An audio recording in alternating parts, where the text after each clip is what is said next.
তারপরে কমলা, বরই, জিলাপি, কলা, পেঁয়াজু আর বেগুনি। তারপরে আছে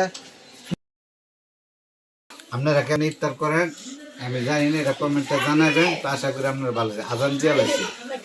বিসমিল্লাহ।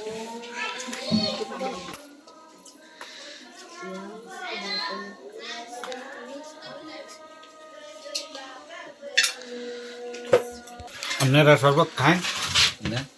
যাই দিয়েতে ধরেন, বিসমিল্লাহ করে খান। খেতে ধরেন। আমার বোনে পাঠাইছে আজোয়া খেজুর, লগে অনেক পদের খেজুরই পাঠাইছে, বড়ই খেজুরও পাঠাইছে।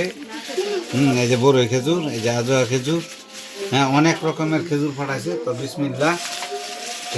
খেজুরের মধ্যে অনেক রোগ প্রতিরোধ করার ক্ষমতা, অনেক রোগের উপকার হয়, অনেক কিছু জানি না, কমেন্টে জানাবেন। বিসমিল্লাহ।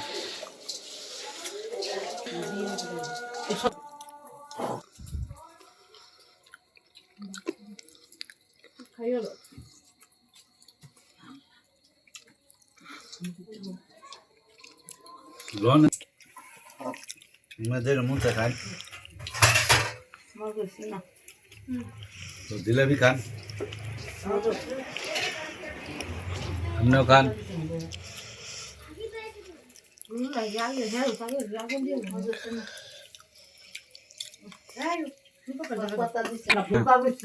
খাই না তো